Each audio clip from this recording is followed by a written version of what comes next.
సరే పంపిస్తున్నారు. ఆ లా క్రాష్ గ్రూప్ లో ఉన్నావు కదా గిరిధర్, నువ్వు కూడా? ఉన్నా సార్.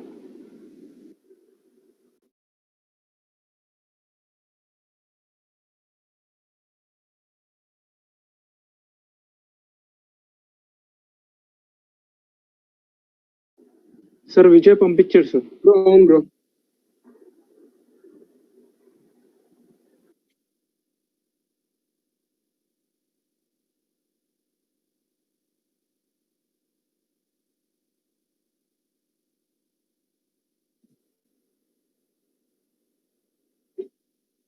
గిరిధర్ నీకు వచ్చిందమ్మా? హలో సార్ గిరిధర్ పంపించాను సార్. సార్ విజయ్ పంపించాడు సార్. రోహిత్ కూడా ఒకసారి చూడమ్మా. సార్ రోహిత్ కూడా పంపించాను సార్ ఇప్పుడే. ఓకే, ఆ డిపాజిట్ చాప్టర్ ఒకసారి మీ దగ్గర ఉన్నది మెటీరియల్ వేరే అనుకుంటామా, నాకు గుర్తున్న దొరికితే మార్చినట్టు. ఒకటే అయితే ఒక్క వెళ్ళండి, మీ దగ్గర ఉన్నది ఇది ఒకటే అయితే ఒకసారి చూసుకోండి డిపాజిట్ చాప్టర్.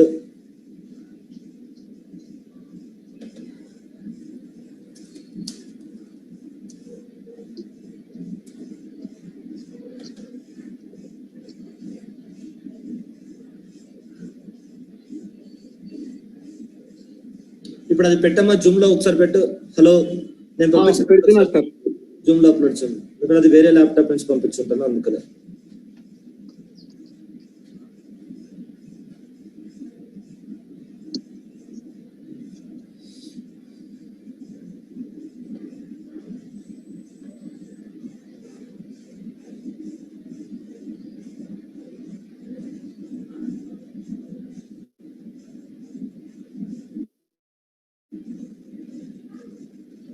పెట్టాను సార్. జూమ్ లో ఎక్కడ పెట్టాము?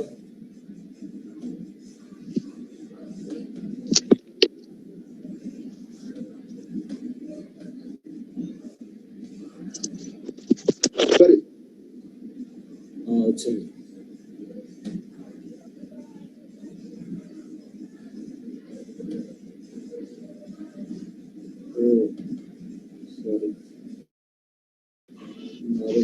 సారీ,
డౌన్లోడ్ అయిన ఫైల్ ఎక్కడ ఉంటుంది?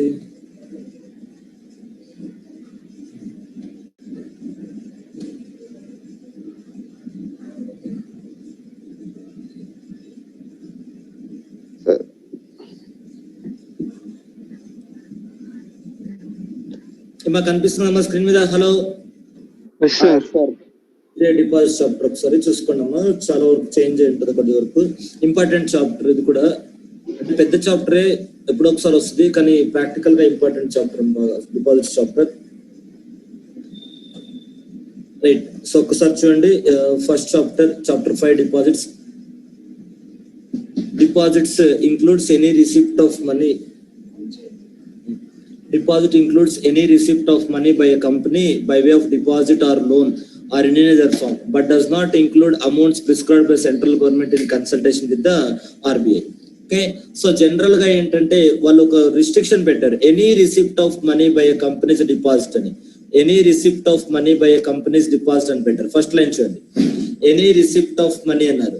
అంటే మీరు ఏ పేరైనా పెట్టి తీసుకోండి, బ్యాలెన్స్ షీట్ లో హ్యాండ్ లోన్ అనండి, అన్సెక్యూర్డ్ లోన్ అనండి, మీరు ఏ పేరు బ్యాలెన్స్ షీట్ లో ఏం పేరు పెట్టారన్నది అనవసరం. కంపెనీ ఎవరి నుంచైనా డబ్బులు తీసుకుని అది డిపాజిట్ అంటారు వాళ్ళు. ఏమో ఎస్ఆర్ నో? Hello Company, any receipt of money in any other form అంటే ఏంటంటే ఏ పేరైనా పెట్టి తీసుకోండి అని. మీరు డిబెంచర్స్ అంటారో హ్యాండ్ లోన్స్ అంటారో చూసుకోవాలి. అంటే డిబెంచర్స్ చాప్టర్ లో కొద్దిగా ఉన్నాయమ్మా. ఈ జనరల్ గా అయితే బ్యాలెన్స్ షీట్ లో ఒక్కసారి మీరు డిబెంచర్స్ అని రాసినా దానికి డిపాజిట్ చాప్టర్ అప్లికబుల్ అవుతుంది.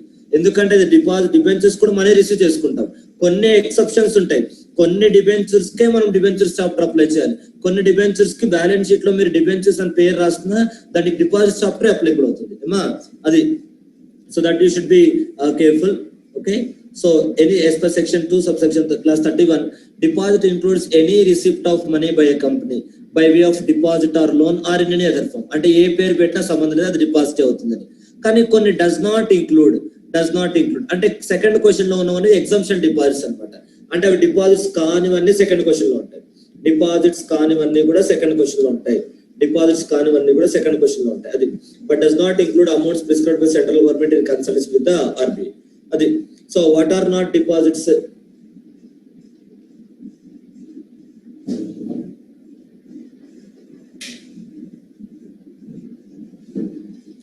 చూడండి, వాట్ ఆర్ నాట్ డిపాజిట్స్ అన్నది any amount received from central government or state government, any other payment guaranteed by central. ఇవన్నీ గవర్నమెంట్ నుంచి మనకు వచ్చిన గ్రాంట్స్, సబ్సిడీస్ ఇవన్నీ అన్నమాట. ఇవి డిపాజిట్స్ కాదు. ఎందుకు ఈ ప్రొవిజన్ పెట్టారంటే జనరల్ గా ఏం లేదమ్మా. చాలా మంది ఏం చేసేవాళ్ళంటే ఈ చాప్టర్ రాకముందు ఈవెన్ ఇప్పటికీ కూడా చేస్తున్నారు, బట్ కాకపోతే డిఫరెంట్ గా చేస్తున్నారు. ఏంటి అంటే వచ్చిన ప్రాఫిట్స్ ని ప్రాఫిట్ అని చూపించకోకుండా లోన్ వేరే పేరు పెట్టి చూపిస్తున్నారు. మా ప్రాఫిట్స్ వస్తే ఎక్కడ ఉంటాయి బ్యాలెన్స్ షీట్ లో? Wear the profits will be reserves sir. Reserves లో కాదమ్మా, అదే ఆ రిజర్వ్స్ ఎక్కడ ఉంటాయి బ్యాలెన్స్ షీట్ లో? ఏ సైడ్ ఉంటాయి? లయబిలిటీస్. లయబిలిటీ సైడ్ కదా. హలో, కాబట్టి మీరు లయబిలిటీస్ సైడ్ ఉంటాయి, ప్రాఫిట్స్ లయబిలిటీ సైడ్ ఉంటాయి. అవునా? ఇప్పుడు నేను మీకు గూడ్స్ అమ్మానమ్మా, నేను గూడ్స్ అమ్మాను, ఇన్వాయిస్ లేదు, ఏం లేదు, జిఎస్టీ కట్టాల్సి వస్తుంది, ట్యాక్స్ కట్టాల్సి వస్తుంది, ఏవి ఇన్వాయిస్ ఏం లేదు. నేను మీకు గూడ్స్ అమ్మాను, నువ్వు నా అకౌంట్ లో డబ్బులు వేసావు. నేను యాక్చువల్ గా అయితే సేల్ కింద చూపించుకోవాలి కదా. అవునా? హలో, అవును సార్. సేల్ చూపిస్తే నేను ట్యాక్స్ కట్టాల్సి వస్తుంది. కాబట్టి నేను ఏం చెప్పానంటే నేను విజయ్ నుంచి లోన్ తీసుకున్నాను చెప్తాను అంతే. అది ఎప్పుడు ఇస్తారంటే నా ఇష్టం అంట. నా ఇష్టం, విజయ్ ఇష్టం. అర్థమైంది? అంటే ఇక్కడ యాక్చువల్ గా జరిగింది ఏంటి? నా బ్యాలెన్స్ షీట్, నా బ్యాంక్ అకౌంట్ లో కనిపించే డబ్బులు అదంతా ప్రాఫిట్ నాకు. కానీ నేను దానికి ఏమని చెప్తున్నాను? పేరు లోన్ అని చెప్తున్నాను. అర్థమవుతుందమ్మా? హలో. కాబట్టి అంటే చాలా మంది వచ్చిన ప్రాఫిట్స్ అని చూపించుకోకుండా బ్యాలెన్స్ షీట్ లో లోన్స్ అని చూపిస్తున్నారు అనమాట. ఎక్కడ ట్యాక్స్ కట్టాల్సి వస్తుంది. ఎప్పుడు రీపే చేస్తారంటే ఎప్పటికీ రీపే చేస్తారు, అలాగే ఉంటాయి. ఇంకా ప్రాఫిట్స్ ఎప్పటికీ అలాగే ఉంటాయి. సో కాబట్టి ఇప్పుడు ఏంటంటే కొంతమంది గవర్నమెంట్ ఏం చేస్తారంటే ఇలా కాదు, మీరు ప్రాఫిట్స్ ని డిపాజిట్స్ అనే ముసుగులో దాచిపెట్టకూడదు, ప్రాఫిట్స్ ని హ్యాండ్ లోన్స్ అని అలానే దాచిపెట్టకూడదు ఇప్పుడు. సో కాబట్టి ఇప్పుడు ఏంటి అంటే, సో నౌ ప్రొసీజర్ ఏంటి అంటే,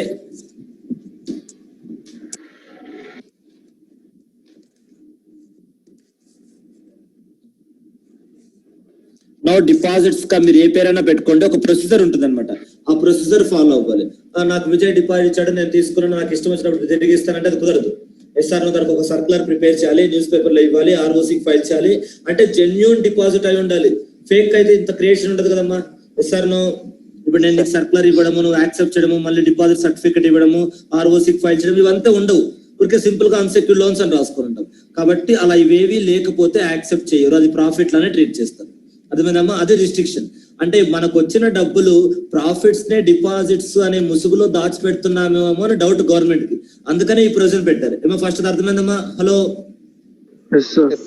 సో కాబట్టి ఇప్పుడు ఇక్కడ ఏంటంటే పాయింట్ ఏంటి అంటే, ఇవి జెన్యూన్ డిపాజిట్స్ అంటే రిసిప్ట్ ఆఫ్ మనీ. గవర్నమెంట్ కి ఏం డౌట్ లేదనమాట. ఈ రిసిప్ట్ అయితే జెన్యూన్ రిసిప్టే, ఇది ప్రాఫిట్ కాదు అని గవర్నమెంట్ నమ్మినవన్నీ కూడా డిపాజిట్ డెఫినేషన్ తీసేశారు. అర్థమైందమ్మా? వాట్ ఆర్ నాట్ డిపాజిట్స్ అంటే గవర్నమెంట్ నమ్మినవి, ఇవన్నీ జెన్యూన్ రిసిప్ట్సే, ఇవి డిపాజిట్స్ గా ట్రీట్ చేస్తే బిజినెస్ చేయలేరు, బిజినెస్ పీపుల్ బిజినెస్ చేయలేరు అని గవర్నమెంట్ కొంచెం బిజినెస్ పీపుల్ కి రిలాక్సేషన్ ఇస్తుంది అనమాట. అవే ఇవన్నీ వాట్ ఆర్ నాట్ డిపాజిట్స్ అంటే. ఏమో అర్థమైందమ్మా? హలో. సో ఫస్ట్ డిపాజిట్స్ ఏమో ఒక నెగటివ్ ఒపీనియన్ తో ప్రొహిబిట్ చేశారు. డిపాజిట్స్ అనేది నెగటివ్ ఒపీనియన్ తో ప్రొహిబిట్ చేశారు. తర్వాత ఏంటంటే కొంచెం రిలాక్సేషన్ ఇస్తూ వచ్చారు. మరి అన్ని డిపాజిట్స్ గా ట్రీట్ చేస్తే వ్యాపారంలో వాళ్ళు వ్యాపారం చేయలేరు, ప్రతిదానికి అంత ప్రొసీజర్ ఫాలో అవ్వలేరు. కాబట్టి కొన్నింటిని ఎగ్జామ్షన్ ఇస్తున్నారు. ఇప్పుడు ఇక్కడ వచ్చింది గవర్నమెంట్ నుంచే కాబట్టి ఇంకా క్లియర్ గా తెలిసిపోతుంది కదా. గవర్నమెంట్ నుంచి మనకు సేల్ చేస్తే సేల్ అనే ఇస్తారు కానీ ఇంకా దాంట్లో డౌట్ ఏమి ఉంటుంది కదమ్మా. హలో. Yes sir. గవర్నమెంట్ నుంచి మనకు వచ్చిన అమౌంట్ కాబట్టి ఇందులో మనకు డౌట్ ఏముండదు, కాబట్టి అది జెన్యూన్ రిసిప్ట్. ఇంకా దాన్ని మీరు డిపాజిట్స్ అనే ఆ చాప్టర్ అప్లై చేయాల్సిన అవసరం లేదు. అది ప్రాఫిట్స్ ని లయబిలిటీ అని దాచిపెడుతున్నారు అనే డౌట్ వచ్చిన కేసెస్ తోనే డిపాజిట్ చాప్టర్ అప్లై చేస్తారు. అర్థమైందా? Hello, right. సో కాబట్టి గవర్నమెంట్ కనిపిస్తే ఇవన్నీ జెన్యూన్ డిపాజిట్స్ అని గవర్నమెంట్ కనిపిస్తే అప్పుడు దాన్ని వదిలేస్తారు, దాన్ని టచ్ చేయరు అనమాట. ఓకే, అది అమౌంట్ రిసీవ్డ్ ఫ్రమ్ గవర్నమెంట్ ఒకటి. Next amount received from foreign countries. So Indian government నుంచి foreign countries, foreign government, international banks అంటే IMF ఉంటుంది, వరల్డ్ బ్యాంక్ ఉంటాయి, అలా వాళ్ళ దగ్గర నుంచి తీసుకున్నా కూడా ఇవన్నీ కూడా జెన్యూన్ రిసిప్ట్స్. ఓకే, కాబట్టి వీటికి డిపాజిట్ చాప్టర్ అప్లికబుల్ కాదు. బ్యాంక్ లోన్ తీసుకుంటే బ్యాంక్ లోనే అవుతుంది, కానీ బ్యాంక్ గూడ్స్ సేల్ చేసి లోన్ అని రాసుకుంటే బ్యాంక్ ఒప్పుకోడుగా. హలో, కాబట్టి ఇవన్నీ జెన్యూన్ రిసిప్ట్స్ అన్నమాట. Any banking company, state bank of India, any banking institution, cooperative bank, ఎవరైనా అంతా ఒకటే group. Public sector bank, private sector bank, cooperative bank, commercial bank అంతా ఒకటే. సేమ్ బ్యాంక్స్ నుంచి తీసుకున్నా కూడా అది జెన్యూన్ డిపాజిటే. సరే, genuine receipt, genuine loan amount, genuine borrowed amount, profit కాదు. అంటే ప్రాఫిట్ ని డిపాజిట్ అనే ముసుగులో దాచిపెట్టే అవకాశం ఇక్కడ లేదు. Understand? Hello, yes sir. So కాబట్టి వీటన్నిటిని డిపాజిట్ చాప్టర్ నుంచి ఎగ్జామ్షన్ ఇచ్చారు. Okay, next public financial institution issue of commercial papers. Commercial papers అంటే short term money market instruments అమ్మా. కమర్షియల్ పేపర్స్ అంటే short term money market instruments. అంటే 1 year కంపెనీకి money కావాలనుకుంటే ఆ 1 year కోసం పబ్లిక్ కమర్షియల్ పేపర్స్ ఇష్యూ చేసి మనీ కలెక్ట్ చేసుకుంటారు అనమాట. అది any amount received by company from any other company. అది అంటే ఇంటర్ కార్పొరేట్ డిపాజిట్స్. ఇవి ఒక కంపెనీ ఇంకో కంపెనీ నుంచి మనీ రిసీవ్ చేసుకుంటే అది కూడా డిపాజిట్ కాదు, దాన్ని ఇంటర్ కార్పొరేట్ లోన్స్ అని ట్రీట్ చేసుకోవచ్చు. ఓకే, అది any amount received by company from any other company. So ఇవన్నీ కూడా డిపాజిట్స్ కాదు. నెక్స్ట్ షేర్ అప్లికేషన్ మనీ చూడండి. ఇది ఇంపార్టెంట్ అమ్మా. కొంచెం పేపర్ డిఫికల్ట్ గా వచ్చినప్పుడు, కొంచెం డిఫికల్ట్ గానే కాదు, ఇప్పుడు అఫ్ కోర్స్ న్యూ సిలబస్ లో ఇప్పుడు పేపర్ డిఫికల్ట్ గానే వస్తుంది. ఓల్డ్ సిలబస్ వచ్చినంత ఈజీగా రావట్లేదు, రావు కూడా. సో న్యూ సిలబస్ కి క్వశ్చన్ పేపర్ అంటే స్టాండర్డైజ్డ్ గా ఉంటుంది. ఓల్డ్ సిలబస్ అంత ఈజీగా ఉంటుంది, it will be pure standardised. Okay, so కాబట్టి కొంచెం పేపర్ రిపీటెడ్ గా కాకుండా ఇప్పుడు కొత్త క్వశ్చన్స్ అడిగే ఛాన్సెస్ ఎక్కువ. అలా చూడమ్మా, షేర్ అప్లికేషన్ మనీ అంటే ఏంటంటే ఇక్కడ షేర్స్ ఇష్యూ చేసాం, అప్లికేషన్ మనీ కలెక్ట్ చేసుకున్నాం. అది అప్లికేషన్ మనీ కలెక్ట్ చేసుకుంటే ఏం చేయాలి, మనం 60 days లో అలాట్ చేయాలి. ప్రైవేట్ ప్లేస్మెంట్ గుర్తు తెచ్చుకోండి అమ్మా. ప్రైవేట్ ప్లేస్మెంట్ క్వశ్చన్ ఉంది కదా ప్రాస్పెక్టస్ చాప్టర్ లో. హలో, ఆ ప్రాస్పెక్టస్ చాప్టర్ లో ప్రైవేట్ ప్లేస్మెంట్ క్వశ్చన్ గుర్తు తెచ్చుకోండి. 60 days అని ఉంటుంది. 60 days లోపు షేర్స్ అలాట్ చేయాలి. అలాట్ చేయకపోతే ఏమవుద్ది, దాన్ని 15 days లోపు రీఫండ్ చేయాలి. ఏమో గుర్తొస్తుందా? Refunded within 15 days on the expiry of 60 days. Private placement question చూడండి, టైం లిమిట్స్ అని అక్కడ ఉంటాయి. హలో, ఒకటి మీరు గుర్తుపెట్టుకోవాల్సింది ఏంటంటే పబ్లిక్ ఇష్యూ అప్పుడు షేర్ అప్లికేషన్ మనీ ఉండదు. అలాట్ చేస్తే ఒకేసారి పే చేస్తారు అంతే. పబ్లిక్ ఇష్యూకి షేర్ అప్లికేషన్ మనీ ఉండదు. ఆస్మా అనే కాన్సెప్ట్ ఉంటుంది, application supported by blocked amount అని. అది ఒకసారి చదువుకోండి. ఓకే, ఒకసారి ఇంటర్నెట్ లో కొట్టుకుని ఆస్బా చదువుకోండి. ASBA, application supported by blocked amount అంటారు. దాన్ని చదువుకోండి, మీకు అర్థమవుతుంది ఎందుకు పబ్లిక్ ఇష్యూకి షేర్ అప్లికేషన్ మనీ ఉండదు అని. ఓకే, అది సో కాబట్టి షేర్ అప్లికేషన్ మనీ అంటే I have to speak about only with private placement. You understand? Hello, అర్థమైందమ్మా? Hello, right. సో కాబట్టి ఇక్కడ ఏంటంటే మనకు తెలిసిన వాళ్ళకు ప్రైవేట్ ప్లేస్మెంట్ అంటే సెలెక్ట్ గ్రూప్ ఆఫ్ పర్సన్స్ కదా. Hello, right. So select group of persons కి మనం షేర్స్ అలాట్ చేసాము, వాళ్ళ దగ్గర నుంచి డబ్బులు వచ్చాయి, అప్పులు మనీ వచ్చిన తర్వాత విత్ ఇన్ 60 days లోపు అలాట్ చేయాలి కదమ్మా. హలో, మనీ వచ్చిన తర్వాత విత్ ఇన్ 60 days లోపు అలాట్ చేయాలి. ఒకవేళ 60 days లోపు అలాట్ చేయలేదు అనుకోండి, 61 నుంచి 75 days లోపు రీపే చేయాలి. అవునా?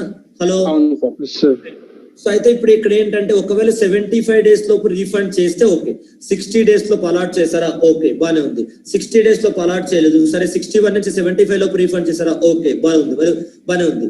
60 days లోపు అలాట్ చేయలేదు, పోనీ సరే రీఫండ్ చేశారా, ఇంకో 15 days టైం ఇస్తామంటే ఆ 15 days టైంలో కూడా రీఫండ్ చేయలేదు, మరి 76th day నుంచి దాన్ని డిపాజిట్ గా ట్రీట్ చేస్తారు. మరి understand? Hello,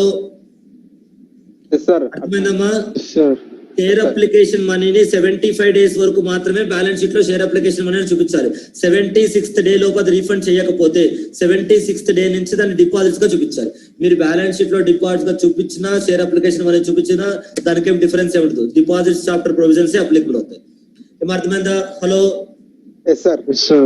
so application money collect చేసుకున్న తర్వాత మీకు ఫస్ట్ ఆప్షన్ ఏంటి 60 days లోపు అలాట్ చేయండి. లేదు సార్ కుదరలేదు, ఓకే సెకండ్ ఆప్షన్ ఏంటి 61 నుంచి 75 days లోపు రీఫండ్ చేయండి. లేదు సార్ మేము అది కూడా చేయము, డిపాజిట్ చాప్టర్ ఫాలో అయిపోయింది. 76th day నుంచి దాన్ని డిపాజిట్ గా ట్రీట్ చేస్తారు. ఓకే అది. So share application money shares allot చేస్తేనే ఓకే. అలాట్ చేయకుండా ఆ షేర్ హోల్డర్ నుంచి నాకు వేరే డబ్బులు రావాలి, ఆ డబ్బులకి షేర్ అప్లికేషన్ మనీ అలాట్ చేస్తారంటే అది రీఫండ్ అవ్వదు. ఎస్ సార్ నో అర్థమైందమ్మా? ఇక్కడ నేను బాక్స్ లో పెట్టాను చూడండి సపరేట్ గా.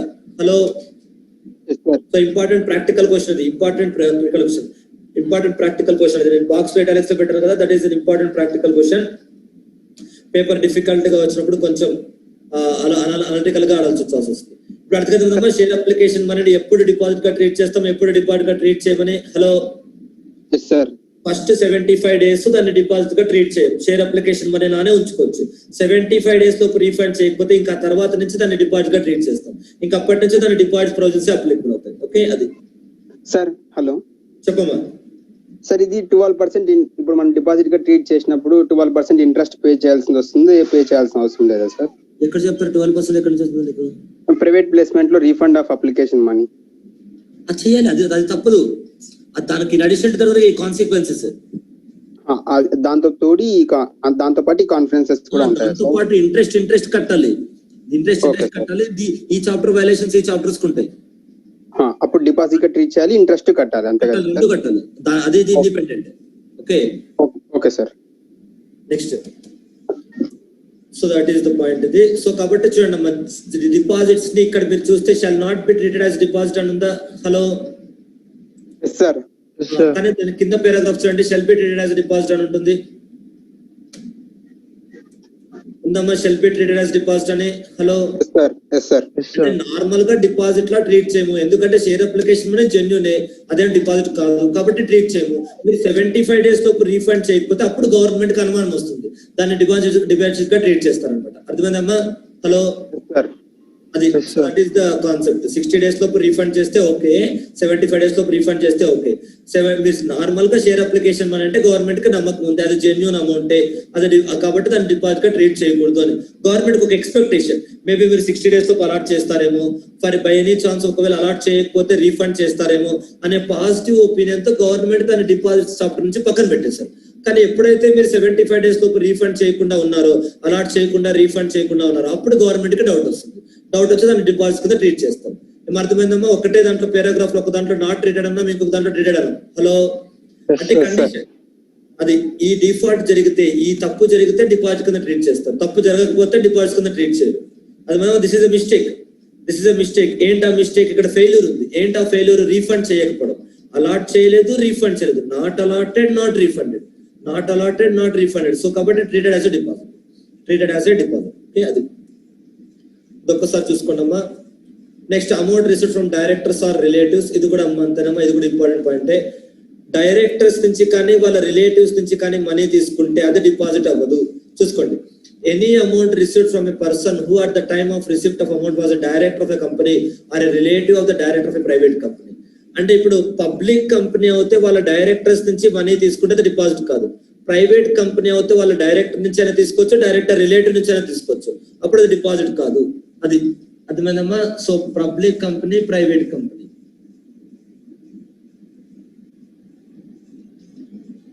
చూడండి, public company, private company, public company, private company, public company, private company. So public company ఏంటి? Received from directors, okay, received from directors. Next, received from relative of directors, received from relatives of directors, received from relatives of directors, received from relatives of directors. So ఇప్పుడు not treated as a deposit, అర్థమైందమ్మా? Not treated as a deposit. దాన్ని deposit గా treat చేయరు అనమాట. ఇది కూడా not treated as a deposit, దీన్ని కూడా డిపాజిట్ లో ట్రీట్ చేయరు. Not treated as a deposit, దీన్ని కూడా డిపాజిట్ లో ట్రీట్ చేయరు. సో దీన్ని కూడా డిపాజిట్ లో ట్రీట్ చేయరు. ప్రైవేట్ కంపెనీ అయితే వాళ్ళ రిలేటివ్స్ నుంచి తీసుకున్నా కూడా డిపాజిట్ కింద ట్రీట్ చేయరు. Not treated as a deposit, వాళ్ళ రిలేటివ్స్ నుంచి తీసుకున్నా కూడా డిపాజిట్ కింద ట్రీట్ చేయరు. బట్ ఇదైతే ట్రీటెడ్ యాజ్ ఎ డిపాజిట్. ఏం అర్థమైందమ్మా ఇక్కడ? Hello right. సో అది కాబట్టి ఒకసారి చూసుకోండి ఏది డిపాజిట్ అవుతుంది ఏది డిపాజిట్ అవ్వదని. పబ్లిక్ కంపెనీ అయితే వాళ్ళ డైరెక్టర్స్ పాయింట్ ఆఫ్ వ్యూ వాళ్ళ కంపెనీ ఏం చెప్పలేదు, ఊరికే కంపెనీ అన్నారు. మరి ఇక్కడ చూసారా, amount received from the as director of a company, అంతే. అది డైరెక్టర్ ఆఫ్ ఏ కంపెనీ అంటే ఇక్కడ పబ్లిక్ కంపెనీ వచ్చి ప్రైవేట్ కంపెనీ వచ్చి, అవునా? Hello, yes sir. అంటే ఒక పబ్లిక్ కంపెనీ వాళ్ళ డైరెక్టర్స్ నుంచి తీసుకున్న డిపాజిట్ కాదు, ప్రైవేట్ కంపెనీ వాళ్ళ డైరెక్టర్స్ నుంచి తీసుకున్న డిపాజిట్ కాదు. అంటే డైరెక్టర్స్ నుంచి తీసుకున్నప్పుడు అది పబ్లిక్ కంపెనీ ప్రైవేట్ కంపెనీ అని చూడకూడదు. అదే రిలేటివ్ ఆఫ్ ద డైరెక్టర్ నుంచి తీసుకున్నప్పుడు మాత్రం అది ప్రైవేట్ కంపెనీ అని చూడాలి. You understand? Hello, yes sir. Relative of the director నుంచి తీసుకున్నప్పుడు మాత్రం అది ప్రైవేట్ కంపెనీగా ట్రీట్ చేయాలి. The said director or relative shall furnish a declaration to the company that the amount is not being given out of funds borrowed by them. అంటే ఆ director ఒక declaration ఇవ్వాలి. ఏమైనా డిక్లరేషన్ ఇవ్వాలి అంటే ఆ డైరెక్టర్ ఏమైనా డిక్లరేషన్ ఇవ్వాలి అంటే the said director or relative shall furnish a declaration to the company that the amount is not being given out of funds borrowed by them. అంటే డైరెక్టర్ కానీ లేదా వారి రిలేటివ్ కానీ ఎవరైతే కంపెనీకి డబ్బులు ఇచ్చారో వాళ్ళు ఒక డిక్లరేషన్ రాసివ్వాలి. ఏమని? సార్, మేము మీ కంపెనీకి ఇచ్చిన డబ్బులు అవి మా సొంత డబ్బులు, మేము ఎక్కడా బయట అప్పు చేసి మీకు ఇవ్వలేదు అని డిక్లరేషన్ ఇవ్వాలి. ఏమా ఎవరికి ఏమైనా డిక్లరేషన్ ఇస్తున్నారు?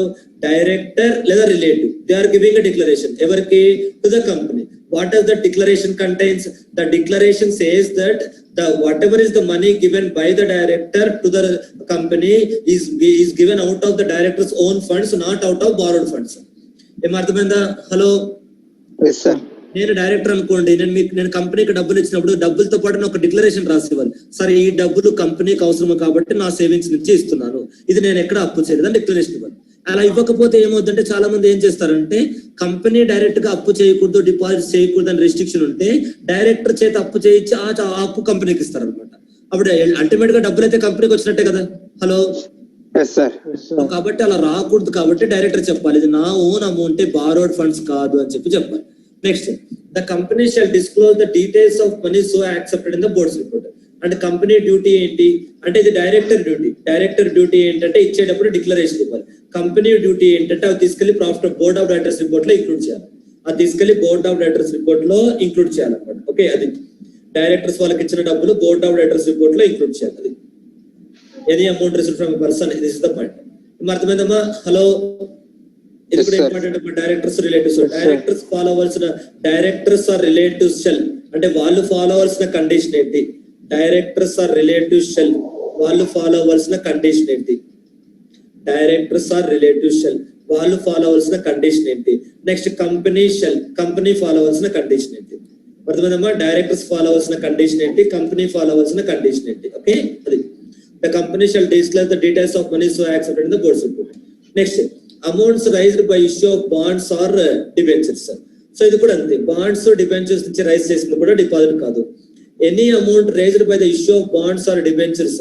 చూడండి, ప్రతి బాండ్ ప్రతి డిబెంచర్ డిపాజిట్ కాదు అని చెప్పట్లేదు. కొన్ని బాండ్స్ డిబెంచర్స్ డిపాజిట్ అనే ట్రీట్ చేస్తారు. చూడండి, any amount raised by the issue of bonds or debentures secured by first charge or a charge ranking pari passu with the first charge on any assets referred to in schedule 3 of the act, excluding intangible assets of the company, shall not be treated as a deposit.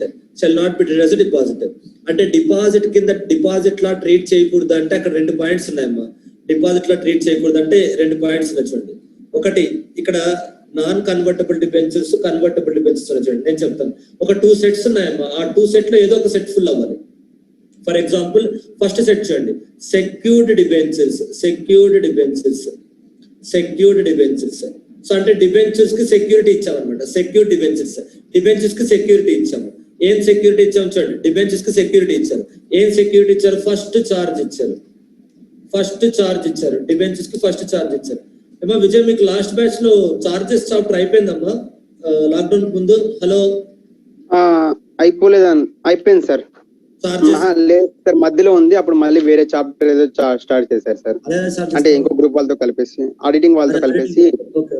So first charge create చేయాలి. దేని మీద create చేయాలి? Tangible assets మీద create చేయాలి. Tangible assets మీద charge create చేయాలి. Next, తర్వాత ఇంకొక పాయింట్ ఏంటి? ఫుల్ చార్జ్ క్రియేట్ చేయాలి. Fully secured, not partly secured. The amount of such bonds or debentures shall not exceed the market value of such assets. అంటే ఎంత అయితే అసెట్స్ సెక్యూరిటీగా ఇచ్చామో అంతకన్నా డిబెంచర్ అమౌంట్ ఎక్సీడ్ అవ్వకూడదు. అంటే ఈ సెంటెన్స్ కి మీనింగ్ ఏంటంటే మనం సెక్యూరిటీగా ఇచ్చిన అమౌంట్ కన్నా డిబెంచర్స్ అమౌంట్ ఎక్సీడ్ అవుతుంది, పార్ట్లీ సెక్యూర్డ్ అవుతుంది. అంతేనా? హలో, డిబెంచర్ అమౌంట్ ఒక 10 crores అనుకోండి, మనం సెక్యూరిటీగా ఇచ్చింది 8 crores అనుకోండి, 8 crores అసెట్ సెక్యూరిటీగా ఇచ్చాం అనుకోండి, అప్పుడు అది పార్ట్లీ సెక్యూర్డ్ అవుతుంది కదా, ఫుల్ సెక్యూరిటీ లేదు కదా దానికి. హలో సార్, ఇలా ఉండకూడదు అంటున్నాడు. ఇలా అంటే ఇలా ఉండకూడదు అంటున్నాడు, ఇలా ఉండకూడదు అంటున్నాడు. అలా ఉంటే డిపాజిట్స్ కాదనమాట. షెల్ నాట్ బి, చూడమ్మా, షెల్ నాట్ ఎక్సీడ్ అంటే వాళ్ళు రివర్స్ లో రాస్తారు. అంటే డిబెంచర్ అమౌంట్ సెక్యూరిటీ కన్నా ఎక్కువ ఉండకూడదు అని. అర్థమైందా? హలో, డిబెంచర్ అమౌంట్ సెక్యూరిటీ కన్నా ఎక్కువ ఉండకూడదు అని చెప్తున్నారు. డిబెంచర్ అమౌంట్ సెక్యూరిటీ కన్నా ఎక్కువ ఉంటే అంటే దాన్ని మీరు రివర్స్ లో చూసుకోవాలి. అది చదివితే మీకు అర్థం కాదు కానీ రివర్స్ లో చూసుకోవాలి. సెక్యూరిటీ అమౌంట్ డిబెంచర్స్ కన్నా తక్కువ ఉండకూడదు. అంతా ఒకటేనా? Hello sir, debenture amount security కన్నా ఎక్కువ ఉండకూడదు అలా చెప్పినా ఒకటే వస్తుంది. సెక్యూరిటీ అమౌంట్ డిబెంచర్ కన్నా తక్కువ ఉండకూడదు అలా చెప్పినా ఒకటే వస్తుంది. సో కాబట్టి సెక్యూరిటీ అమౌంట్ డిబెంచర్ కన్నా తక్కువ ఉంటే అది పార్ట్లీ సెక్యూర్డ్ అవుతుంది. కాబట్టి అలా కాదు, ఫుల్లీ సెక్యూర్డ్ అయి ఉండాలి, ఫుల్లీ సెక్యూర్డ్ అయి ఉండాలి. అది అర్థమైందా? ఇది ఒక కాన్సెప్ట్. అంటే ఈ 3 కండిషన్స్ ఏ డిబెంచర్స్ అయితే సాటిస్ఫై చేస్తాయో అవి డిబెంచర్స్ గా ట్రీట్ చేస్తారు, డిపాజిట్ గా ట్రీట్ చేయరు. ఈ 3 కండిషన్స్ సాటిస్ఫై అవుతే దాన్ని డిబెంచర్ గా ట్రీట్ చేస్తారు, not treated as a deposit. You understand? Hello, 3 conditions satisfy అవుతే దాన్ని డిబెంచర్స్ గా ట్రీట్ చేస్తారు, డిపాజిట్ కింద ట్రీట్ చేస్తారు. సెకండ్ సెట్ ఆఫ్ ఆప్షన్ ఉంటుంది, దాని కింద చూడండి. Bonds or debentures compulsorily convertible into shares of the company within 10 years shall not be treated as a debentures. So ఇప్పుడు convertible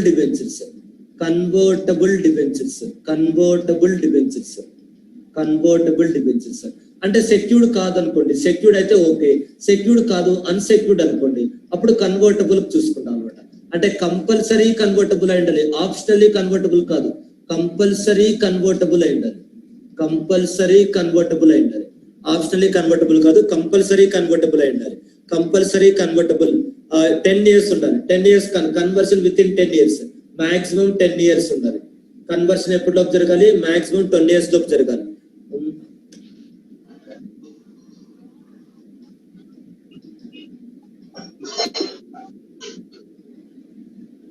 సార్ హలో సార్, అది amount received from directors ఒకసారి చెప్తారా sir? Confusion అవుతున్నాను. అది డైరెక్టర్ నుంచి money తీసుకుంటే deposit కాదు, ఇంకా అందులో నీకు కన్ఫ్యూజన్ ఉంది. అంటే డైరెక్టర్ రిలేటివ్ డైరెక్టర్ అయితే కన్నా నాట్ ఏ డిపాజిట్. పబ్లిక్ కంపెనీకి డైరెక్టర్ దగ్గర నుంచి తీసుకుంటే deposit sir?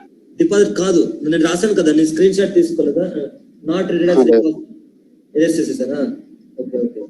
So public company అనుకోమ్మా, డైరెక్టర్ నుంచి మనీ తీసుకుంటే ఓకే, దానికి డిపాజిట్ చాప్టర్ అప్లికబుల్ కాదు. ఓకే సార్, అర్థమైందమ్మా? సో అది నాట్ ఈక్వల్ టు డిపాజిట్. అదే public company relative of the director నుంచి తీసుకుంది అనుకోండి, డైరెక్టర్ నుంచి డైరెక్ట్ గా కాకుండా వాళ్ళ రిలేటివ్స్ నుంచి. Yes or no? సో ఇప్పుడు ఇది డిపాజిట్ కింద ట్రీట్ చేస్తాం. అదే ప్రైవేట్ కంపెనీ అనుకోండి, ప్రైవేట్ కంపెనీ అయితే ఇది ఎలాగో డిపాజిట్ కాదు, ఇది కూడా డిపాజిట్ కాదనమాట. అర్థమైందా? హలో సార్, వెరీ సింపుల్, అందులో పెద్ద కాంప్లికేటెడ్ ఏం లేదు. హలో, అర్థమైంది సార్. అది సో కాబట్టి compulsory convertible debentures 10 years.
Correct. Bonds or debentures compulsory convertible to shares. Correct.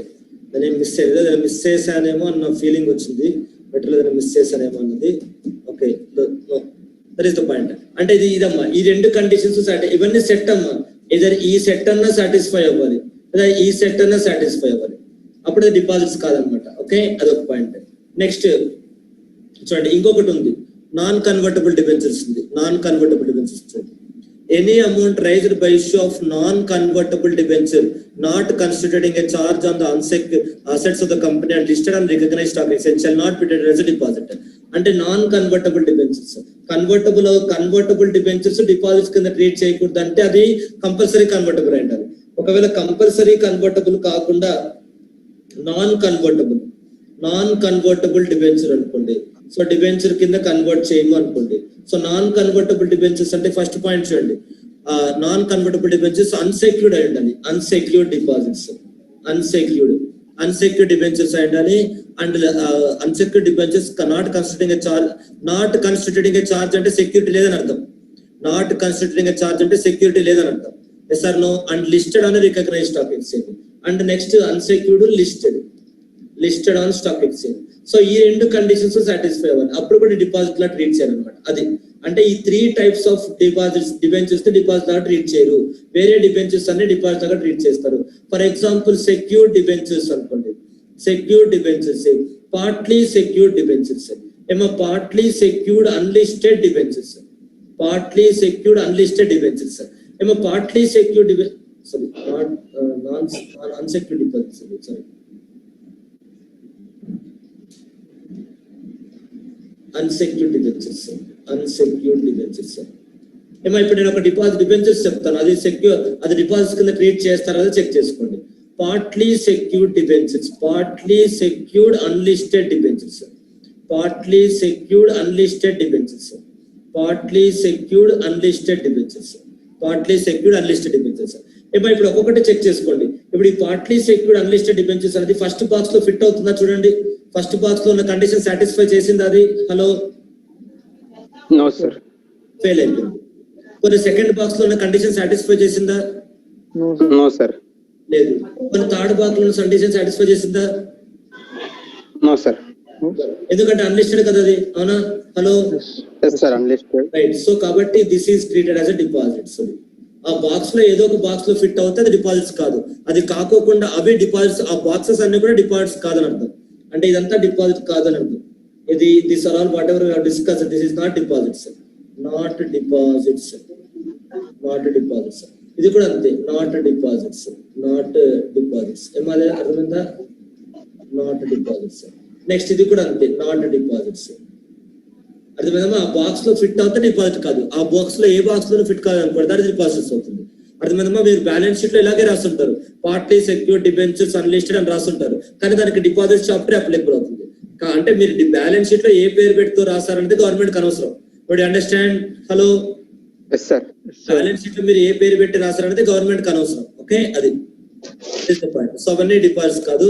Any amount received from employee, any amount received from an employee of the company not exceeding his annual salary in the nature of non-interest bearing security deposit. ఏమో ఇదొక point చూసుకోండి. అంటే employees నుంచి deposit తీసుకుంటారు general గా security purpose కోసం.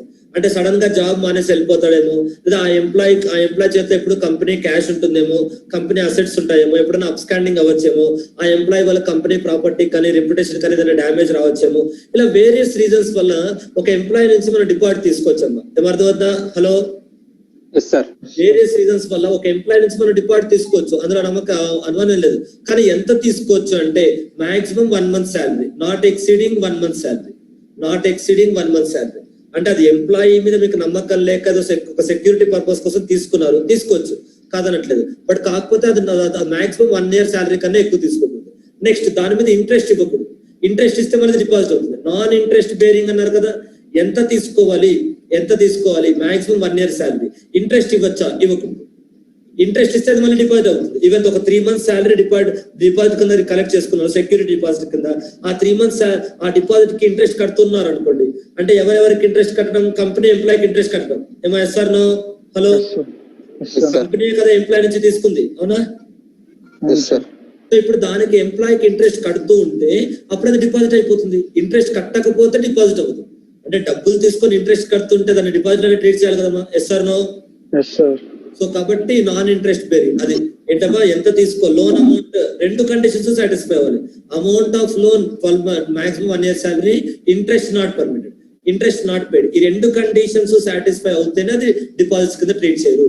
ఆ రెండిట్లో ఏ ఒక్కటి వైలేట్ చేస్తే అది డిపాజిట్ కింద ట్రీట్ చేస్తాం. ఓకే, అది నెక్స్ట్. ఇవన్నీ రిమైనింగ్ అడ్వాన్స్.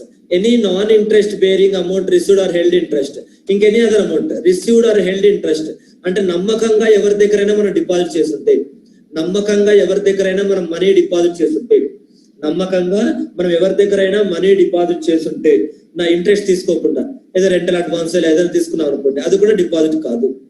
అర్థమైందమ్మా? Hello, that is the point. Okay, next అండి, amount received in the ordinary course of business. In the course of business కాదు, in the ordinary course of business. In the ordinary course of business అంటే ఇక్కడ point ఏంటంటే చూడండి, ordinary course of business దీనికి supply of goods or provision of services, ఇదంతా advance received from customers కదమ్మా. Hello hello, అవునా? Advance received from customers. So ఇప్పుడు company మీరేమో బ్యాలెన్స్ షీట్ లో రాశారు, so advance received from customer. Balance sheet bank account లో money ఉంది, company అడుగుతున్నారు ఏం బాబు సేల్ చేసామంటే ఇంకా చేయలేదు సార్ అంటారు. సో మరి ఎప్పుడు చేస్తామంటే తర్వాత చేస్తాను అంటే నమ్మరు అనమాట. ఎందుకంటే అది నువ్వు సేల్ చేసేసి ఉంటావు, ఇంకా చూపించలేదు అనమాట. ఆ డౌట్ వస్తుంది గవర్నమెంట్ కి. కాబట్టి ఏం చేస్తారంటే అడ్వాన్స్ రిసీవ్డ్ ఫ్రమ్ కస్టమర్ అనేది నార్మల్ గా బిజినెస్ తో పర్మిట్ చేయాలి. ఏ బిజినెస్ కస్టమర్స్ నుంచి అడ్వాన్స్ తీసుకోకూడదు అనేది కరెక్ట్ కాదు కదమ్మా. హలో, కస్టమర్స్ నుంచి అడ్వాన్స్ తీసుకోకూడదు అని గవర్నమెంట్ బిజినెస్ పీపుల్ మీద పెట్టడం, రిస్ట్రిక్షన్ పెట్టడం అనేది కరెక్ట్ కాదు, అవునా? హలో, కాబట్టి అలా బిజినెస్ అన్నాక ఇంకా తప్పదు, కస్టమర్స్ నుంచి అడ్వాన్స్ తీసుకోవాలి. సో కాబట్టి గవర్నమెంట్ ఏమంటుంది అంటే, సరే మీరు బిజినెస్ నడపాలంటే కొంతమంది కస్టమర్స్ తో మీకు నమ్మకం ఉండదు, అడ్వాన్స్ తీసుకుంటారు, ఓకే మేము ఒప్పుకుంటాం. కానీ మీరు అడ్వాన్స్ తీసుకుంటే విత్ ఇన్ 365 days లో గుడ్స్ సప్లై చేయాలి. ఇంకా సప్లై చేయలేదంటే డౌట్ వస్తుంది కదా ఎవరికైనా. హలో, 5 years బ్యాక్ తీసుకున్నాము, ఇంకా ఇప్పుడు దాకా గుడ్స్ సప్లై చేయలేదు అనుకోండి, ఎవరికైనా డౌట్ వస్తుంది కదా, వాళ్ళు ఊరుకోడు కదా, అటుపక్కోడు సప్లై చేయకపోతే. Yes sir no? ఇచ్చిన ఊరుకోరు కదమ్మా. హలో, మరి వాళ్ళు ఊరుకో ఉన్నారు అంటే దాని అర్థం ఏంటి? నిజంగా గుడ్స్ అమ్మేసి ఉంటాడు, ప్రాఫిట్ వచ్చి ఉంటుంది, కానీ అది ఇంకా అడ్వాన్స్ కస్టమర్స్ అని చూపిస్తారు, సేల్ చూపించకుండా. ఏం అర్థమైందమ్మా? హలో, అది. కాబట్టి ఇక్కడ పాయింట్ ఏంటంటే advance received from customers okay, genuine కేసే ఎక్స్క్యూజ్ చేస్తాం, కానీ 365 days లో రీఫండ్ చేయాలి. Amount received in advance for the supply of goods or provision of services shall not be treated as a deposit if goods are supplied or services are provided within 365 days from the date of acceptance of advance. Advance receive చేసుకున్న తర్వాత within 365 days లో, advance receive చేసుకున్న తర్వాత within 365 days లో చేయాలి, services provide చేయాలి. లేకపోతే deposit చేయలేదు అనుకోండి, సార్ మాకు అడ్వాన్స్ రిసీవ్ చేసుకున్నాము కానీ వాళ్ళు వేరే క్వాలిటీ ఆఫ్ గూడ్స్ అడుగుతున్నారు, మా దగ్గర అది లేవు, ఏదైనా డిస్ప్యూట్ ఉంది అనుకోండి మీకు వాళ్ళకు, అప్పుడు ఆ 365 days లిమిట్ అనేది అప్లికబుల్ కాదు. ఆ డిస్ప్యూట్ సెటిల్ అయ్యేదాకా ఓకే పర్మిషన్ ఇస్తారు. అర్థమైందా? హలో, డిస్ప్యూట్స్ ఏం లేకపోతే మీరు 5 ఏళ్ళు అయింది ఎందుకు సప్లై చేయలేదంటే, లేదు సార్ వాళ్ళకి మాకు చాలా గొడవలు ఉన్నాయి, వాళ్ళ దగ్గర నుంచి మాకు వేరే అమౌంట్ రావాలి అందుకే ఇది ఆపి పెట్టుకున్నాం అన్నారు అనుకోండి. ఓకే, డిస్ప్యూట్ ఉంటే డిస్ప్యూట్ ప్రూవ్ చేయండి, కోర్టులో కేసు వేసినట్టుగా ప్రూవ్ చేయండి. ఆ కోర్టులో కేసు నడుస్తుంది కాబట్టి ఇది ఆపేసాం అంటే గవర్నమెంట్ నమ్ముతుంది. ఏమీ లేకుండా అడ్వాన్స్ తీసుకొని గూడ్స్ సప్లై చేయలేదంటే ఎవరు నమ్మరు కదమ్మా. హలో, కాబట్టి గవర్నమెంట్ ఏమంటారంటే, గవర్నమెంట్ మీరు ఈ చాప్టర్ అంతా అర్థం అవ్వాలంటే అదే పాయింట్ బాగా గుర్తుపెట్టుకోవాలి. మళ్ళీ ఈ చాప్టర్ ఎందుకు తీసుకొచ్చారంటే, గూడ్స్ అమ్మి ప్రాఫిట్ వచ్చిన డబ్బుల్ని కంపెనీస్ ప్రాఫిట్ అని చూపించకుండా బ్యాలెన్స్ షీట్ లో వేరే పేరు పెట్టి చూపిస్తున్నారు. అది గవర్నమెంట్ కి డౌట్. బ్యాలెన్స్ షీట్ లో బ్యాంక్ బ్యాలెన్స్ ఉంది, ఇటుపక్క ఏమో లైబిలిటీస్ ఉంది. ఆ లైబిలిటీస్ బ్యాంక్ బ్యాలెన్స్ కాదు, ఆ బ్యాంక్ బ్యాలెన్స్ లైబిలిటీ కాదు, అది ప్రాఫిట్ అని గవర్నమెంట్ డౌట్. ఎందుకంటే లైబిలిటీ అయితే రేపు మాకు గుడ్స్ సప్లై చేయాలి కదమ్మా. Yes sir no? అది. కాబట్టి గవర్నమెంట్ డౌట్ అంతా అదే, మీరు గూడ్స్ అమ్మారు, డబ్బులు తీసుకున్నారు, అది సేల్ అని చెప్తే ట్యాక్స్ కట్టాల్సి వస్తుందని చెప్పి సేల్ అని చెప్పకుండా లోన్ అంటున్నారు. కాబట్టి లోన్ తిరిగి ఇవ్వట్లేదు. మీరు లోన్ అయితే లోన్ తిరిగి ఇవ్వాలి కదా, ఇవ్వట్లేదు. సో కాబట్టి లోన్ డిపాజిట్స్ తీసుకుంటే మీరు పక్కగా ప్రొసీజర్ ఫాలో అవ్వాలి కదా, ఏమీ ఫాలో అవ్వలేదు. కాబట్టి ఇలా అంతా కాదు. అప్పు చేస్తే మీరంటూ ఎవరితో అయినా అప్పు చేస్తే ఒక పద్ధతి ఇచ్చారు, ఆ పద్ధతి ప్రకారమే అప్పు చేయాలి. మీరు ఆ పద్ధతి ప్రకారం అప్పు చేయకపోతే అది ప్రాఫిట్ లో ట్రీట్ చేస్తారు. మరి అండర్స్టాండ్? హలో, కాబట్టి ఈ పాయింట్ అంతది. బిజినెస్ పీపుల్ అడుగుతున్నారు, సార్ మాకు బిజినెస్ లో తప్పదు సార్, కస్టమర్స్ నుంచి అడ్వాన్స్ తీసుకో, కానీ 365 days లో గూడ్స్ సప్లై చేయాలి. లేదు సార్ చేయలేదు, ఎందుకు చేయలేదు? లీగల్ డిస్ప్యూట్ ఉంది సార్. ఓకే, లీగల్ డిస్ప్యూట్ ఏం లేదు, అయినా సరే చేయలేదు sir, then it is a problem. Okay, అది next amount received an advance for immovable property. ఇప్పుడు బిల్డర్స్ అందరూ అడ్వాన్స్ తీసుకుంటారు కదమ్మా, amount received advance for immovable property అనేది. హలో, బిల్డర్స్ అందరూ అడ్వాన్స్ తీసుకుంటారు. Amount received as security deposit for the performance of the contract. Amount received as security deposit for the performance of the contract అంటే ఒక contract perform చేయడానికి security deposit అన్నమాట. Amount received as security deposit for the performance of the contract, ఒక contract perform చేయడానికి security deposit. Amount received as an advance received under long-term projects for supply of goods. Amount received as advance. Amount received as advance. Amount received as advance under long-term projects. Long-term project supply of capital goods. అంటే ఒక machinery తయారు చేస్తున్నాం అనుకోండి, ఒక machinery నీకు అంత తొందరగా అయిపోదు కదమ్మా. హలో, అవును sir. Projects, long-term projects, supply of capital goods. Capital goods, supply of trading goods కాదు, సప్లై ఆఫ్ క్యాపిటల్ గుడ్స్. మీరు నాకు పెద్ద మెషినరీ తయారు చేసేమన్నారు, ఆ మెషినరీ తయారు చేయడానికి నాకు చాలా టైం పడుతుంది, కాబట్టి అది కూడా డిపాజిట్ కాదు. అది ఇవన్నీ కూడా డిపాజిట్స్ కాదని అర్థం.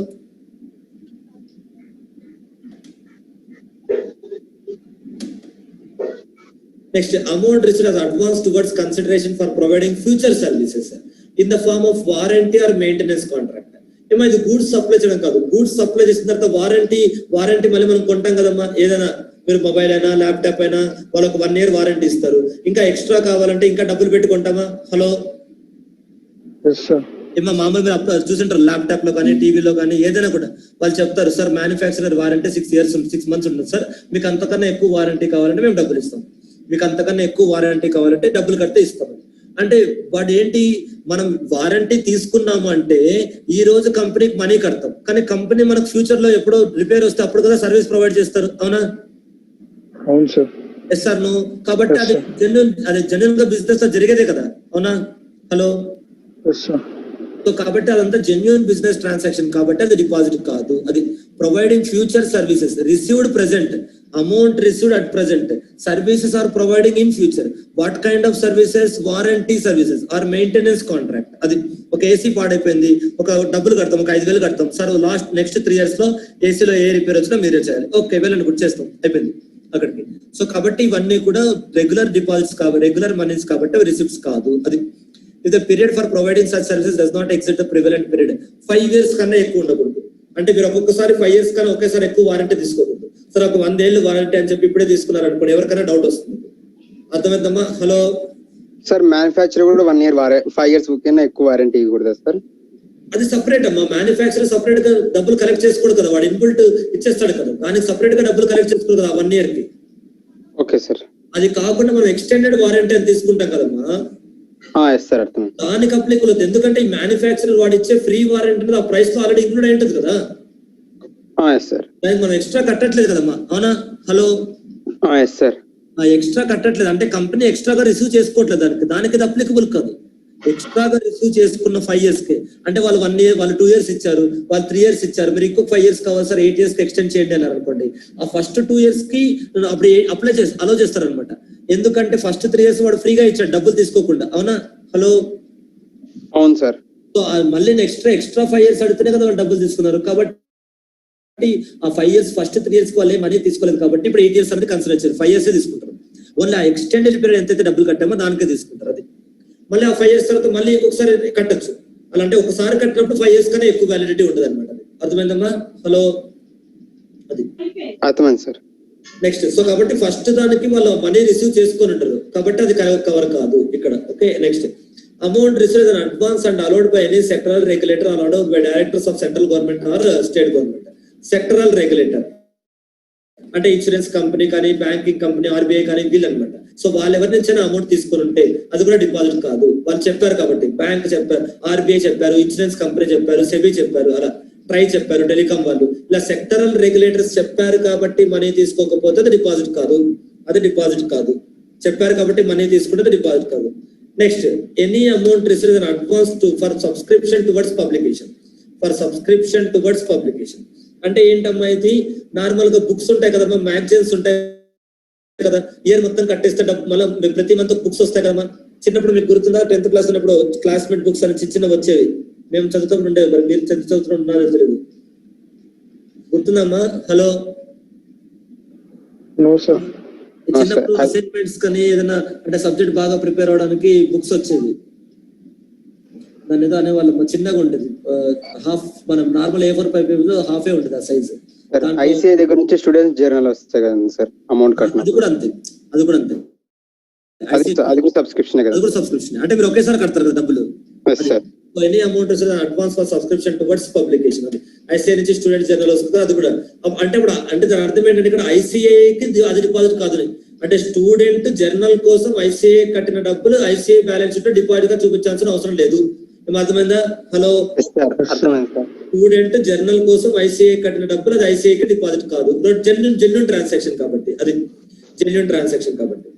Next, if the amount received under items A, B and D above becomes refundable due to the reasons that the company accepting the money does not have necessary permission, ante to deal in the goods or properties or services for which the money is taken, then the amount shall be deemed to be deposited. అంటే ఇది actual గా ఈ పైన దేనికి వస్తుందమ్మా, ఇక్కడ goods ఉన్నాయి కదా, ఈ సర్వీసెస్ గూడ్స్ ఉన్నాయి కదా, ఈ ప్రాపర్టీ కానీ ఏదైనా పైన ఉన్నాయి కదా, ఇవన్నీ ఏదైతే ఇక్కడ అమౌంట్స్ ఇస్తుంది ఆర్డినరీ కోర్స్ ఆఫ్ బిజినెస్ అంటారు కదా, 12th పాయింట్. హలో, ఈ 12th పాయింట్ లో అన్నిటికీ ఆ బాక్స్ అప్లై అవుతుంది, ఎందుకంటే 12th పాయింట్ ఎండింగ్ లో పెట్టాను కదా, అది అర్థమైందమ్మా? Hello, becomes refundable due to the reason that the company does not have necessary permission. అంటే మీరు బిల్డింగ్ కట్టడం కోసం అమౌంట్ తీసుకున్నారు, ఫ్లాట్ కట్టి కన్స్ట్రక్ట్ చేసి ఇస్తామని చెప్పి అమౌంట్ తీసుకున్నారు, మీకు గవర్నమెంట్ నుంచి పర్మిషన్ రాలేదు, ఫ్లాట్ కట్టలేదు, అప్పుడు ఏం చేయాలి? దాన్ని రీఫండ్ ఇచ్చేయాలి, అవునా? హలో, ఒకవేళ రీఫండ్ ఇవ్వకుండా 15 days లోపు ఇచ్చేయాలి. 15 days లోపు రీఫండ్ ఇవ్వకపోతే మళ్ళీ 16th day నుంచి దాన్ని డిపాజిట్ ట్రీట్ చేస్తారు. Deemed to be deposit on the expiry of 15 days, అంటే 15 days తర్వాత ఇంకా దాన్ని డిపాజిట్ గా ట్రీట్ చేస్తారు అనమాట. ఎక్కడి నుంచి 15 days? Due date for refund, అంటే మీకు పర్మిషన్ రాలేదు కాబట్టి రీఫండ్ ఇవ్వాలి. రీఫండ్ ఇవ్వడానికి గవర్నమెంట్ ఒక డేట్ ఫిక్స్ చేస్తారు. ఓహో, మీకు బిల్డింగ్ పర్మిషన్ లేదు, ఒక ఈ ఏరియాలో బిల్డింగ్ కట్టకూడదు, పర్మిషన్ లేదు, సరే మీరు తీసుకున్న డిపాజిట్ రీఫండ్ ఇవ్వండి అంటారు. ఈ పలానా రోజులోపు రీఫండ్ ఇవ్వండి డ్యూ డేట్ ఇస్తారు గవర్నమెంట్. ఆ డ్యూ డేట్ నుంచి ఒక 15 days వెయిట్ చేస్తారు. ఆ 15 days లోపు రీఫండ్ చేయకపోతే అప్పుడు దాన్ని డిపాజిట్ కింద ట్రీట్ చేస్తారు. ఆ 15 days తర్వాత దాన్ని డిపాజిట్ కింద ట్రీట్ చేస్తారు. అది పైన కూడా చూసాం కదా, మా షేర్ అప్లికేషన్ మనీ కూడా అంతే కదా, రీఫండ్ చేయడానికి 15 days టైం ఇస్తారు. ఆ 15 days లోపు రీఫండ్ చేయకపోతే మళ్ళీ అప్పటి నుంచి డిపాజిట్ కింద ట్రీట్ చేస్తారు, అవునా? హలో, అవును సార్. నెక్స్ట్ ఈ 13th పాయింట్ చూడండి, amounts received from promoters. Any amount brought in by the promoters of the company by way of unsecured loan shall not be treated as a deposit. So any amount brought in by the promoters of the company అంటే కొన్నిసార్లు ఏమవుతుందంటే bank లో మీరు loan తీసుకున్నప్పుడు banker మొత్తం amount ఇవ్వడు, మీ business కి ఎంత అయితే రిక్వైర్మెంట్ ఉందో అంత బ్యాంకర్ లోన్ గా ఇవ్వడు, కొంత అమౌంట్ ప్రమోటర్స్ కి పెట్టమంటారు. ఎస్ఆర్ నో, దాన్ని మార్జిన్ మనీ అంటారు. అంటే 90% అలా ఉందనుకోండి, అంటే మీకు ఒక 20 lakhs కావాలి, బ్యాంకర్ ఒక 18 lakhs ఇస్తాడు, 2 lakhs మీరు సొంత డబ్బులు పెట్టమంటాడు. అర్థమైందా? హలో, 2 lakhs మీరు సొంత డబ్బులు పెట్టమంటాడు బ్యాంకర్. సో అయితే ఇప్పుడు ఇక్కడ పాయింట్ ఏంటి అంటే 2 lakhs సొంత డబ్బులు ఆ సొంత డబ్బులు ప్రమోటర్ ఇచ్చాడు, కానీ జెన్యూన్ ట్రాన్సాక్షన్ కదా, బ్యాంకర్ కండిషన్ పెట్టాడు కాబట్టే కదా ఇచ్చాడు ప్రమోటర్, అవునా? హలో, అవును సార్. కాబట్టి అది డిపాజిట్ కాదు, జెన్యూన్ ట్రాన్సాక్షన్. బ్యాంకర్ పెట్టాడు కాబట్టి condition imposed by the lending institution, అంటే లెండింగ్ ఇన్స్టిట్యూషన్ అంటే అక్కడ ఎవరమ్మా? బ్యాంకర్ కండిషన్ పెట్టాడు కాబట్టి వీళ్ళు ఇచ్చారు, ఎవరు? ప్రమోటర్స్ ఇచ్చారు. బ్యాంకర్ కండిషన్ పెట్టాడు కాబట్టి ప్రమోటర్స్ కంపెనీకి అన్సెక్యూర్డ్ లోన్ ఇచ్చారు, అది అప్పుడు డిపాజిట్ కాదు, జెన్యూన్ గానే ఉంది రీజన్ అది. సో అంటే ప్రమోటర్స్ కంపెనీకి ఇచ్చిన మనీ డిపాజిట్ గా ట్రీట్ చేయకూడదు, అంటే first of all unsecured loan అయి ఉండాలి. ఎస్ఆర్ నో, తర్వాత బ్యాంకర్ కండిషన్ పెట్టి ఉండాలి, కండిషన్స్ ఇంపోజ్డ్ బై బ్యాంకర్, ఇది ఒక పాయింట్. తర్వాత ఏంటి, అది ప్రమోటర్ అయినా ఇచ్చుండొచ్చు, వాళ్ళ రిలేటివ్స్ అయినా ఇచ్చుండొచ్చు, ఇద్దరు కలిపి ఇచ్చుండొచ్చు, నో ప్రాబ్లం. నెక్స్ట్, ఆ లోన్ బ్యాలెన్స్ షీట్ లో ఆ లోన్ అవుట్ స్టాండింగ్ ఉన్నంత వరకే ప్రమోటర్స్ లోన్ కూడా అవుట్ స్టాండింగ్ ఉండాలి. బ్యాంక్ లోన్ తీర్చేయగానే ప్రమోటర్స్ లోన్ కూడా తీర్చేయాలి. బ్యాంక్ లోన్ తీర్చేసిన తర్వాత కూడా ప్రమోటర్స్ లోన్ తీర్చేయకుండా కంటిన్యూస్ గా అలాగే కంటిన్యూ చేస్తే అప్పుడు డిపాజిట్ అవుతుంది. But you understand? హలో, అర్థమైందా? హలో, బ్యాంక్ లోన్ తీర్చేయగానే ప్రమోటర్స్ లోన్ కూడా తీర్చేయాలి.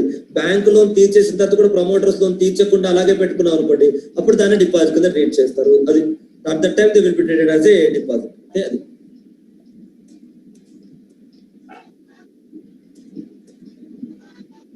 నెక్స్ట్ నిధి కంపెనీ, ఇవన్నీ మీకు తర్వాత వస్తాయమ్మా. నిధి కంపెనీ అంటే జనరల్ గా విలేజెస్ లో ఉంటుంది. విలేజెస్ లో అంటే ఎక్కడైనా ఉండొచ్చు, బట్ జనరల్ గా విలేజెస్ లో ఉంటాయి అన్నమాట. పొదుపు సంఘం అని పేరు వింటారు కదమ్మా. హలో, విలేజ్ లో ఎక్కడ డ్వాక్రా కానీ ఇలా పొదుపు సంఘాలు ఉంటాయి కదా.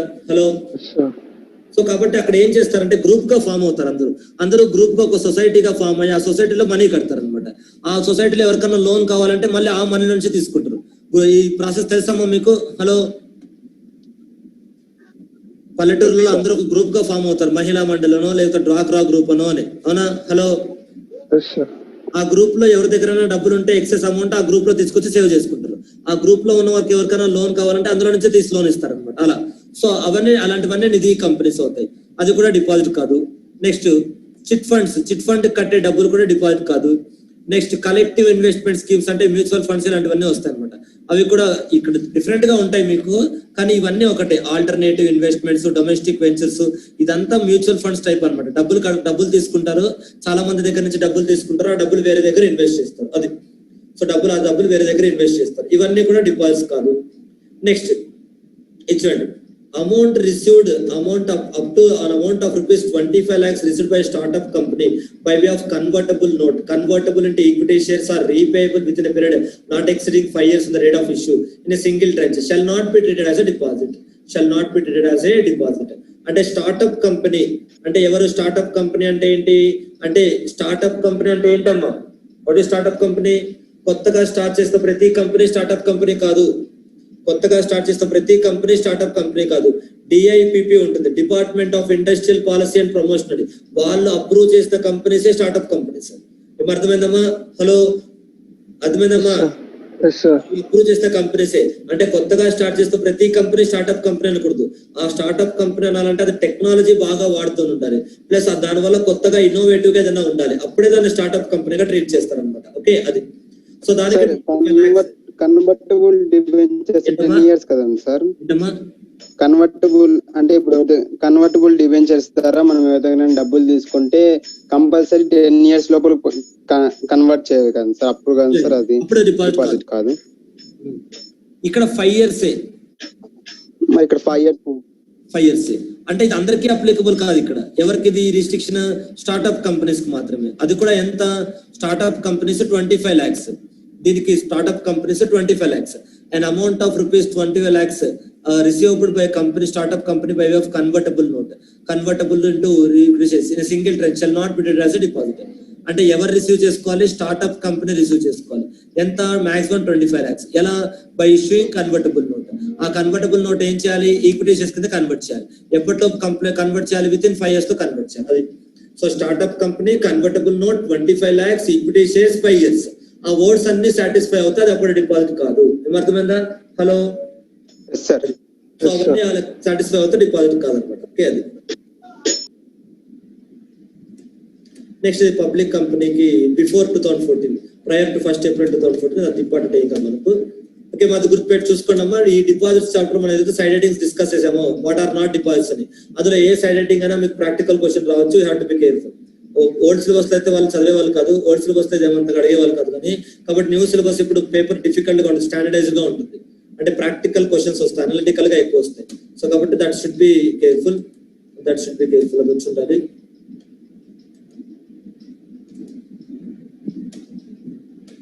ఓకే, అదొకటి మనం జాగ్రత్తగా చూసుకోవాలమ్మా. రిమైనింగ్ నెక్స్ట్ క్లాస్ చూద్దామా. See you, bye sir. Bye sir, thank you sir.